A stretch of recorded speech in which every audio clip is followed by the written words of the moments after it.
Welcome to waste plus. तो हम इसके वीडियो में मॉडर्न हिस्ट्री का पूरा जो सिलेबस है वो कवर करेंगे। मतलब एक तरह से सीरीज चला रहे हैं मॉडर्न हिस्ट्री यानी कि आधुनिक भारतीय इतिहास। ठीक है, तो हम इसके अंदर पढ़ेंगे कि किस तरीके से हम पढ़ेंगे, किस हमारा जो क्रम होगा वो कैसा होगा, टॉपिक होगा जो क्रम होगा वो कैसा होगा। मैं आपको इसके अंदर बताऊंगा कि सोर्सेज क्या पढ़ना चाहिए, कैसे आपको पढ़ना चाहिए। तो हम एक फ्लो चार्ट मेथड के माध्यम से पढ़ेंगे। कौन से? Flow chart method. ठीक है, तो आपको बोरियत भी महसूस नहीं होगी, उस हिसाब से हम पढ़ेंगे।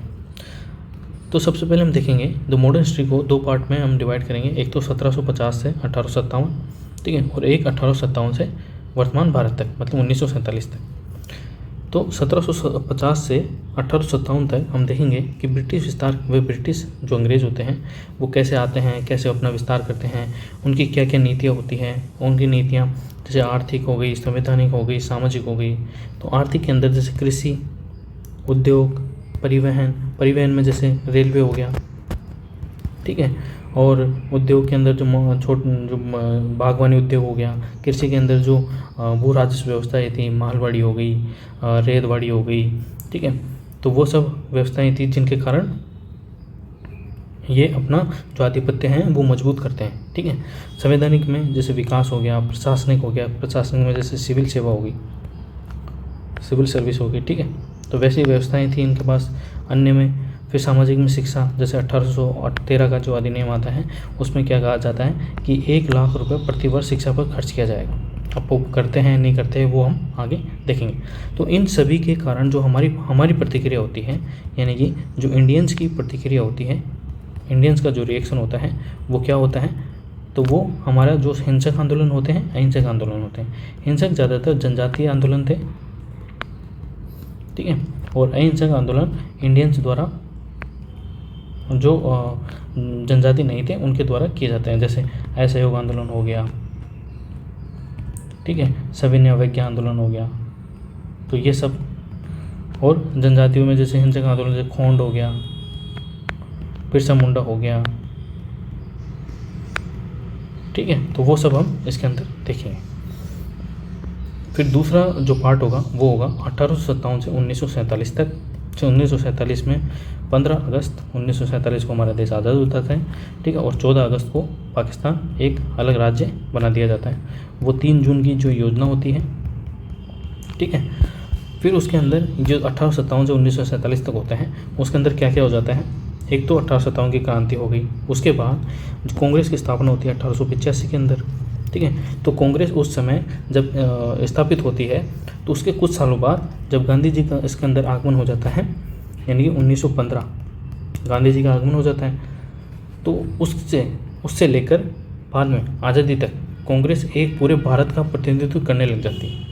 तो कांग्रेस एक छोटी संस्था ना होकर बल्कि भारतीयों के लिए एक मंच था अपना विरोध प्रदर्शन करने के लिए। तो उसके अंदर 2 दल होते हैं, एक नरम दल, एक गरम दल। तो 1907 में इसका विभाजन हो जाता है सूरत अधिवेशन के अंदर। क्रांतिकारियों की क्या भूमिका होती है इस दौर के दौरान, जैसे 1857 से 1947 के बीच जैसे भगत सिंह हो गए, ठीक है, चंद्रशेखर आज़ाद, ठीक है, और अन्य और भी बहुत सारे थे जिन्होंने क्रांतिकारी की भूमिका निभाई। अन्य में जैसे किसान आंदोलन, दलित आंदोलन, ठीक है, जैसे नील विद्रोह हो गया किसान आंदोलन में, ठीक है, दलित विद्रोह सत्यशोधक समाज, जनजाति विद्रोह में खोंड हो गया, बिरसा मुंडा हो गया, सन्यासी विद्रोह हो गया, मजदूर विद्रोह में अहमदाबाद मिल मजदूर को की हड़ताल हो गई। तो ये सब हम इस दौरान जो भी होता है घटनाक्रम वो हम सब इसके अंदर देखेंगे। तो ये एक अपनी प्रक्रिया होगी मॉडर्न हिस्ट्री यानी कि आधुनिक भारतीय इतिहास को पढ़ने की। फिर है 1947 से वर्तमान तक कि कैसे भारत 1947 के बाद सुदृढ़ होता है, अपने आप को पुनर्गठन करता है। कि जैसे पटेल जी थे अपने, ठीक है, वो 565 रियासतों को एकीकृत करते हैं, भारत के अंदर विलय करते हैं। कैसे भारत का विकास होता है, तो वो सब हम इसके अंदर देखेंगे। अब आपको मॉडर्न हिस्ट्री के लिए जो सोर्स हैं वो हैं बिपिन चंद्रा की एक बुक आती है जो मोस्ट इम्पोर्टेंट है मॉडर्न हिस्ट्री के लिए, तो आपको वो पढ़नी है, ठीक है। क्योंकि बिपिन चंद्रा जो एनसीईआरटी है उसके इर्द गिर्द होती है, मतलब पूरी 80 से 90% जो उसके अंदर जो लैंग्वेज है वो एनसीईआरटी से उठाई गई है। मतलब उसकी तुलना में जो एनसीईआरटी की तुलना और बिपिन चंद्रा की जो बुक की लैंग्वेज है वो एकदम बराबर है। अब मैं आपको इसको प्रेफर क्यों कर रहा हूँ, क्योंकि जो बिपिन चंद्रा है वो एक स्टैंडर्ड बुक है जो कि भारत के सभी क्षेत्रों के अंदर उपलब्ध होती है, और क्योंकि इसके अंदर एनसीईआरटी के तथ्य दिए गए हैं, लैंग्वेज दी गई है, तो ये इसलिए भी इम्पोर्टेंट हो जाती है। तो आपको सोर्स एक रखना है, उसको मल्टीपल रिवीजन करना है। तो इसको आपको चैप्टर 2 से रीडिंग करनी है, केवल और केवल रीडिंग करनी है। कैसे आगे पढ़ना है वो सब मैं आपको बताऊँगा। अब ब्रिटिश अपना विस्तार कैसे करते हैं, तो उसकी भी एक कैटेगरी हमने बना दी है। तो कैटेगरी में जैसे 18वीं सदी के बाद में भारतीय राज्य कैसे उदय होते हैं, उनकी क्या परिस्थितियाँ थी, और उन परिस्थितियों को भांप कर अंग्रेज अपने आप को भारत के अंदर मजबूत स्थिति में लाते हैं। कैसे राजनीतिक दशाएं थी, उन राजनीतिक दशाओं का कैसे अंग्रेजों ने लाभ लिया, वो सब हम इसके अंदर देखेंगे। विस्तार के दौरान उनको क्या क्या करना पड़ा, जैसे बंगाल में जो कर्नाटक युद्ध करने पड़े, ठीक है। बंगाल विजय में जैसे प्लासी का युद्ध, ठीक है, प्लासी, फिर बक्सर का युद्ध, फिर मैसूर विजय, हैदर अली और टीपू सुल्तान, आंग्ल मराठा युद्ध, ठीक है। उत्तर पश्चिम में ब्रिटिश विस्तार जैसे कि अवध के अंदर, फिर बंगाल अवध, ऐसे करके वो उत्तर पश्चिम भारत के अंदर भी अपना विस्तार करते हैं। फिर देखते हैं कि मुगल वंश, तो मुगल वंश का क्या है, पतन हो रहा था, ठीक है, पतन हो रहा था। 1707 तक नियंत्रण में कमी आ गई थी, नियंत्रण था, ठीक है। और 18वीं सदी तक दिल्ली के आसपास तक मुगल वंश सिमट कर रह गया था। जो उसका अधिकार क्षेत्र था वो दिल्ली के आसपास तक सिमट कर रह गया था। और जब मुगल वंश कमज़ोर हुआ तो छोटे छोटे राज्यों ने क्या किया, अपने आप को स्वतंत्र घोषित कर दिया। तो इससे क्या हुआ, अंग्रेज़ों को मौका मिल गया कि जैसे आपने बचपन में पढ़ा होगा, यूनियन इज स्ट्रेंथ, संगठन में शक्ति है। अब जब संगठन ही नहीं रहा और अपने आप को छोटे छोटे राज्यों के रूप में स्वतंत्र कर दिया अन्य राज्यों ने, तो अंग्रेज़ों को आसानी हुई उनको विलय करने में या उनके ऊपर अधिकार करने में। फिर हम देखेंगे कि बंगाल में नवाबों का शासन था, अवध में भी नवाबों का शासन था, रोहिलगढ़ और फर्रुखाबाद में अफगानों का शासन था, राजस्थान में आमेर में कछुआ वंश, ठीक है, मानसिंह के जो वंशज थे वो शासन कर रहे थे, मेवाड़ के अंदर जो महाराणा प्रताप थे वो शासन कर रहे थे, मारवाड़, ठीक है, तो वो सब यहाँ पे राजपूताना शासन था। फिर दिल्ली से आगरा के मध्य जाट राज्य था, ठीक है, तो जाटों का शासन था यहाँ पर। तो सिंध का विलय कर लिया था अंग्रेज़ों ने। फिर पंजाब के अंदर रणजीत सिंह, इनकी मृत्यु 1839 में हो जाती है, और मात्र 10 वर्षों में यानी कि 1849 में ही अंग्रेज़ पंजाब का विलय कर लेते हैं। तो यहाँ पे 12 मिसल थे, और जो शुक्राचार्य मिसल थी रणजीत सिंह उससे संबंधित थे।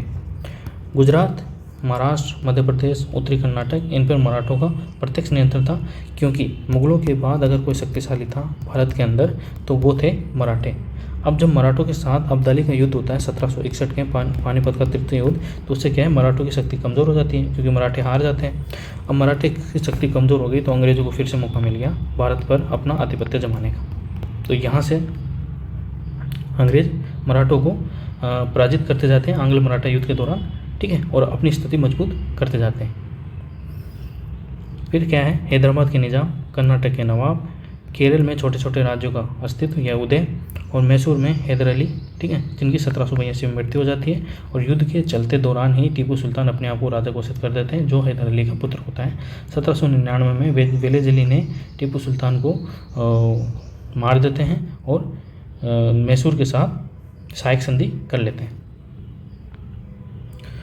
तो हम सबसे पहले देख रहे हैं 18वीं सदी में भारत की राजनीतिक दशा क्या थी, जिसके कारण अंग्रेज़ों को ये मौका मिला कि वो भारत पर अपनी स्थिति कायम कर सकते हैं। तो सबसे पहले तो जो इंडिया है वो संगठित ना होकर, जो मुगल राज्य के अंदर संगठित ना होकर छोटे छोटे राज्य में डिवाइड हो गया। मराठों का संघर्ष अन्य शक्तियों से, जो मराठे थे, ठीक है, मुगलों के बाद सर्वाधिक शक्तिशाली थे, लेकिन वो क्या करते थे, जो उनका चौथ कर था, ठीक है, एक तो चौथ था, एक सरदेशमुखी था। जो सरदेशमुखी तो लीगल कर था, जबकि जो चौथ था वो क्या, एक ज़बरदस्ती लिया जाने वाला कर था कि अगर चौथ देते रहोगे तो हम आपके ऊपर आक्रमण नहीं करेंगे। तो इससे क्या है, जो अन्य शक्तियाँ थी जो मराठों के साथ देने के बजाय वो अंग्रेज़ों के साथ हो गई, ठीक है। उत्तराधिकारी संघर्ष, मतलब जो गद्दी के लिए, राजा बनने के लिए जो संघर्ष होता है वो भी चल रहा था। पड़ोसी राज्यों में साम्राज्य विस्तार, मतलब पड़ोसी राज्यों में साम्राज्य विस्तार की, हम इसकी भी सीमा हड़प लें, इसकी भी सीमा हड़प लें, तो ये सब। पारंपरिक सैन्य व्यवस्था, तो जो भारतीय राज्य थे, एक तो उनकी वैसे स्थिति छोटे छोटे राज्यों में विभाजित हो गई थी, ऊपर से उनकी जो सेना थी, सैन्य शक्ति थी, वो भी कम हो गई थी, ठीक है। और उनकी जो पारंपरिक सैन्य व्यवस्था थी वो थी, ठीक है, जैसे गुरिल्ला पद्धति हो गई और जो पुरानी बंदूकें हो गई वो सब। तो इससे क्या है, उनकी स्थिति कमज़ोर थी। दूसरा, राजनीतिक एकता की कमी थी, ठीक है। और तीसरा कि राष्ट्रीय चेतना की कमी थी, मतलब उनके अंदर राष्ट्रीय भावना नहीं थी कि अंग्रेज अगर इसको हड़प लेंगे तो ये कमज़ोर हो जाएगा, फिर हम इसको हड़प लेंगे, तो ऐसे मतलब यूनियन वाला सिस्टम नहीं था। उत्तर पश्चिम में नादिर शाह, ठीक है, और अब्दाली का आक्रमण का खतरा रहता था और वो बार बार आक्रमण करते रहते थे, जिससे क्या होता था कि राजनीतिक अस्थिरता बनी रहती थी। अब राजनीतिक अस्थिरता बनी रहेगी तो कोई राजा अपने आप को स्थिरता बनाने के लिए ध्यान देगा, ना कि उस साम्राज्य को सुदृढ़ करने में, ठीक है। और किसी भी साम्राज्य को सुदृढ़ करने के लिए राजनीतिक स्थिरता बहुत जरूरी होती है। इसका एग्जाम्पल हम वर्तमान में श्रीलंका को देख सकते हैं। और फ्रांसीसी यूरोपीय कंपनी, जैसे फ्रांसीसी हो गया, ब्रिटिश हो गया, वो आपस में भी प्रतिस्पर्धा कर रही थी अपनी स्थिति को मजबूत करने के लिए। तो ये 18वीं सदी में भारत की राजनीतिक दशा थी, जो हमने इस फ्लो चार्ट के रूप में देखा, ठीक है। तो आपको इसी मेथड से पढ़ना है, इसी मेथड से मैं आपको पूरी मॉडर्न हिस्ट्री पढ़ाऊँगा। आपको दिमाग में एकदम ऐसे बैठ जाएगी जैसे आपने कभी भूल ही नहीं पाओगे आप, ठीक है। तो ये था यहाँ तक का मेथड। अगर आपको ये पसंद आता है तो हम आगे भी कंटिन्यू करेंगे। तो आप मुझे कमेंट बॉक्स में बताइए कि आपको ये पसंद आया है नहीं आया, और अगर पसंद आया है तो बेस्ट प्लस को सब्सक्राइब कर लें और इस सीरीज से जुड़ें, ठीक है। और इसकी PDF के लिए आप टेलीग्राम चैनल ज्वाइन कर सकते हैं, लिंक आपको इसी वीडियो के डिस्क्रिप्शन में मिल जाएगा। Thank you.